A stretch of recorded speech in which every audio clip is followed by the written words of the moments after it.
Hello dear student, today we are discussing about the chromosome morphology. Before discussing about the chromosome morphologies को discuss करने पे सबसे पहले chromosomes क्या है।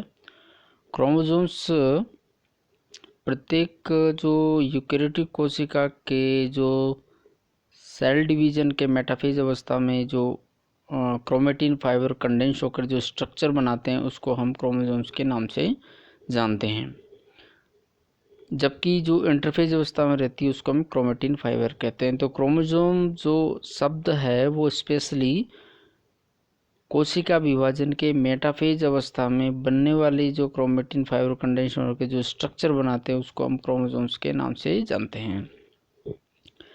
क्रोमोसोम्स की अगर हम क्रोनोलॉजिकल स्टडी के बारे में अगर हम पढ़ें तो सबसे पहले कार्नेगी ने 1842 में ही observed plant chromosomes in shape of rod की तरफ उन्होंने देखा। देन उसके बाद में स्ट्रोसबर्गर ने 1880 और 1882 में उसने ऑब्जर्व किया chromatin fibre during the cell division as their density increasing and decreasing. उन्होंने देखा कि क्रोमेटिन फाइबर सेल डिवीजन अवस्था के दौरान कभी बढ़ती है उनकी डेंसिटी और कभी उनकी घटती है। देन उसके बाद में डब्ल्यू फ्लेमिंग ने 1882 में observed thread like structure in nucleus में थ्रेड लाइक स्ट्रक्चर उन्होंने देखी और उसका नाम क्रोमोसोम्स दिया। देन उसके बाद वान वेंडेन ने 1883 में उन्होंने बताया कि half chromosomes enter into the daughter cell. Then उसके बाद में रॉक्स इन 1883 में ही concluded that chromosomes are a unit of heredity. Then उसके बाद हम बॉल्डियर ही also coined the term of chromosomes. Chromo मतलब एक तरह से कलरफुल स्ट्रक्चर को नाम दिया उन्होंने, जो कि स्टेन होने के बाद में दिखाई देती है। देन उसके बाद में सट्टन एंड बोवेरी ने ही proposed the chromosomal theory of heredity and they proved that chromosomes ही वो स्ट्रक्चर है जो एक जीव से दूसरे जीव में होने वाले कैरेक्टर को निर्धारित करती है। अभी तक डीएनए के बारे में ज़्यादा जानकारी नहीं थी, तो बोवेरी और सट्टन की जो थ्योरी है उन्होंने कई एक्सपेरिमेंट के द्वारा ये सिद्ध भी किया कि क्रोमोसोम्स में ही वो कैपेसिटी होती है कि वो एक ऑर्गेनिज्म के सारे कैरेक्टर को निर्धारित कर सके। इसके बाद में ये हम बहुत अच्छी तरीके से जानते हैं कि अब देन उसके बाद में 1950 के आसपास जब डीएनए को एक हेरिडिटरी मटेरियल के रूप में बिल्कुल मान्यता दी गई, तब ये बिल्कुल क्लियर हो गया कि जो डीएनए है, डीएनए में जो क्रोमोसोम्स हैं, क्रोमोसोम्स में जो मॉलिक्यूल्स है जो एक संतति से दूसरी संतति में लक्षणों का निर्धारण करता है, वो क्रोमोसोम्स नहीं होकर के क्रोमोसोम्स के अंदर पाए जाने वाले मॉलिक्यूल्स डीएनए मॉलिक्यूल्स है। क्रोमोसोम्स की जहाँ तक बात है या गुणसूत्र की जहाँ तक बात है, तो ये अलग अलग स्पीसीज़ में इनके नंबर अलग अलग पाए जाते हैं। तो अगर हम सबसे प्लांट्स के संदर्भ में अगर हम देखें तो हमें जैसे यहाँ पर 2n लिखा हुआ, कहीं पर n होता है हैप्लॉइड और डिप्लॉइड। हैप्लॉइड और डिप्लॉइड कंडीशंस भी ये एसोसिएटेड रहती है क्रोमोसोम्स में। अगर क्रोमोसोम्स के 2 सेट्स पाए जाते हैं तो हम उसको 2n से डिनोट करते हैं। इसको हम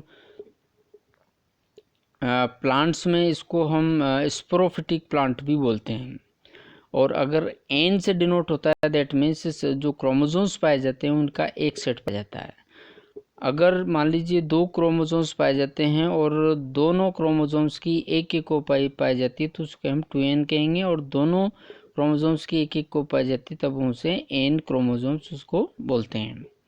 प्लांट्स में जब नंबर की बात होती है तो सबसे कम जो क्रोमोसोम्स पाए जाते हैं वो हैप्लोपेपस ग्रेसिलिस में पाए जाते हैं। इसमें ये ग्रेसिलिस, उसमें 4 2n मतलब क्रोमोसोम्स पाए जाते हैं। इसी तरीके से अगर हाईएस्ट नंबर ऑफ क्रोमोसोम्स की अगर हम बात करते हैं तो यहाँ पे जो फर्न है ओफियोग्लोसम रेटिकुलम, उसमें अभी तक 1260 1260 क्रोमोसोम्स ऑब्जर्व किए हैं।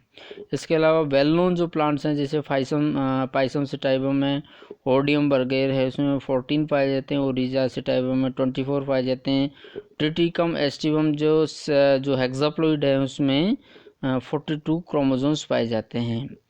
इसी तरीके से एनिमल्स में अगर हम बात करें तो एनिमल्स में जो नंबर ऑफ क्रोमोसोम्स हैं उसमें एस्केरिस मेगालोसिफेलस में सबसे लोएस्ट क्रोमोसोम्स पाए जाते हैं और उनकी संख्या 2 होती है। और हाईएस्ट जो क्रोमोसोम्स पाए जाते हैं एक रेडियोलेरियन है, उसमें एंटेकेंथा में करीब 1600 क्रोमोसोम्स उसमें पाए जाते हैं, 1600 क्रोमोसोम्स उसमें पाए जाते हैं। इसके अलावा जो वेल नोन जो एनिमल्स हमारे आसपास जो जिनकी स्टडी की गई है जैसे ड्रोसोफिला मेलानोगास्टरस में 8 पाए जाते हैं, मस्का डोमेस्टिका में 12 पाए जाते हैं, ह्यूमंस मतलब होमोसेपियंस में 46 पाए जाते हैं, राना टाइग्रिस में 26 पाए जाते हैं, रेटस में 42 पाए जाते हैं और कोलम्बेलिविया में 80 पाए जाते हैं। These are some example of number of chromosomes found in animal as well as in plants.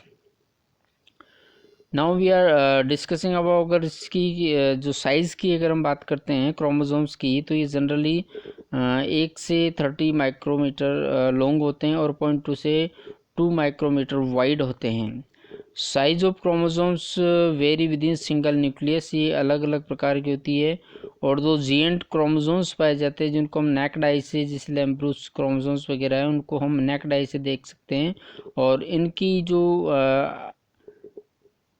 Size है करीब 1 से 2 मिलीमीटर तक पाई जा सकती है। तो क्रोमोसोम्स जहाँ तक शब्द की बात है तो ये क्रोमोसोम्स वहीं पर अप्लाई होता है कोशिका विभाजन की जो मेटाफेज अवस्था है उसमें ही जो क्रोमेटिन फाइबर मिलकर के कंडेंस होकर के जो स्ट्रक्चर बनाते हैं उसी को क्रोमोसोम्स के नाम से जानते हैं।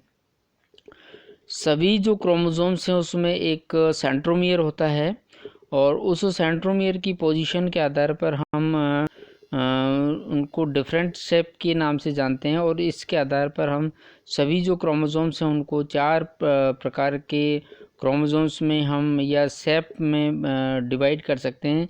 जैसे टीलोसेंट्रिक में सेंट्रोमियर बिल्कुल टिप पे होता है और इसके बाद में जो एक्रोसेंट्रिक है जो जनरली जे शेप्ड होते हैं और उसमें जो एक बड़ी लेंथ होती है और सेंट्रोमियर के बाद में छोटी लेंथ कम होती है तो उसको जे शेप्ड बनाते हैं, उसको हम एक्रोसेंट्रिक बोलते हैं। पी आर्म और क्यू आर्म के नाम से जानते हैं इनको। तीसरा जो प्रकार हो सकता है वो एल शेप्ड के होते हैं जनरली और इनको सब मेटासेंट्रिक कहते हैं और इसमें जो छोटी आर्म है वो थोड़ी ज़्यादा बड़ी होती है एक्रोसेंट्रिक से और ये जब इनको फोल्ड करते हैं तो ये एल शेप्ड के हमें नज़र आते हैं। मेटासेंट्रिक में बिल्कुल बीच में सेंट्रोमियर पाया जाता है और दोनों जो आर्म्स है वो बिल्कुल बराबर की होती है और ये लगभग बी शेप्ड का क्रोमोसोम शेप बनाता है। बहुत सारी कुछ स्ट्रक्चर हैं जिनको क्रोमोसोम्स की जब मॉर्फोलॉजी या उसकी शेप को हम या उसके स्ट्रक्चर को हम डिफाइन करते हैं या उसकी स्ट्रक्चर बनाते हैं तब कुछ स्ट्रक्चर इसके साथ एसोसिएटेड रहती है। जैसे इसमें सबसे पहले पेलिकल, ये माना जाता है कि क्रोमोसोम्स के चारों तरफ एक मेम्ब्रेन लाइक स्ट्रक्चर पाई जाती है, उसको हम पेलिकल के नाम से जानते हैं। लेकिन पेलिकल की जो इलेक्ट्रॉन माइक्रोस्कोप्स के द्वारा जब स्टडी करते हैं तब इसकी कोई प्रेजेंस वहाँ पर नज़र नहीं आती है। दूसरा मैट्रिक्स एमोर्फस रीजन्स होता है, नॉन जेनेटिक पार्ट होता है और जो स्टेन नहीं होता है उसको मैट्रिक्स के नाम से जानते हैं, लेकिन इसकी भी उपस्थिति को इलेक्ट्रॉन माइक्रोस्कोप के द्वारा प्रूफ नहीं किया जा सकता है, मतलब ये नहीं होती है। ये दोनों जो पेलिकल और मैट्रिक्स पहले के डायग्राम में पाई जाती थी, लेकिन जैसे इनको इलेक्ट्रॉन माइक्रोस्कोप से स्टडी करते हैं तब हमें इनकी स्ट्रक्चर नज़र नहीं आती है। तीसरा क्रोमेटिड मतलब जो सेंट्रोमियर से जो बीच में जुड़ करके जो 2 पार्ट बनाते हैं उनको हम क्रोमेटिड्स के नाम से जानते हैं। दोनों आर्म्स को हम क्रोमेटिड्स के नाम से जानते हैं और प्रत्येक क्रोमेटिड्स पे बहुत सारी क्रोमोनिमा होती है और क्रोमोनिमा में क्रोमोमियर्स होते हैं। तो ये एक तरह से हाई से लो की तरफ हम जाते इसकी स्ट्रक्चर में। सबसे बड़ी यूनिट से क्रोमेटिड्स, उसके बाद में क्रोमोनिमा और स्मॉलेस्ट यूनिट इसमें क्रोमोमियर, मतलब क्रोमेटिड में क्रोमोनिमा, क्रोमोनिमा में क्रोमोमियर प्रेजेंट होते हैं। कॉइलिंग ऑफ क्रोमोनिमेटा जो होता है उसका दो प्रकार की इसकी कॉइलिंग हो सकती है। जो मियोसिस में पाई जाती है वो पैरेलल प्रकार की होती है और प्लेक्टोनिमी की उसमें ये ट्विस्टेड प्रकार की होती है। जहाँ तक कॉइलिंग की मैं बात करते हैं तो कॉइलिंग में मतलब जो क्रोमोसोम्स होते हैं वो बहुत ही सुपर कॉइलिंग होकर के ये इनका फॉर्मेशन होता है। और इसमें हम जब इनकी स्टडी करते हैं तब ये पाते हैं कि बहुत सारे मॉलिक्यूल्स मिल कर के या बहुत ही हाईली कंडेंस स्थिति होती है। और जो डीएन स्टोन प्रोटीन है, स्टोन प्रोटीन के ऊपर डीएनए मॉलिक्यूल्स की रैपिंग होती है। जैसा कि इसमें डिफरेंट टाइप के मॉडल्स के द्वारा ये बताया गया है। तो हमें ये याद रखना है दो प्रकार की जो कॉइलिंग है, एक तो पैरानेमिक और एक प्लेक्टोनेमिक।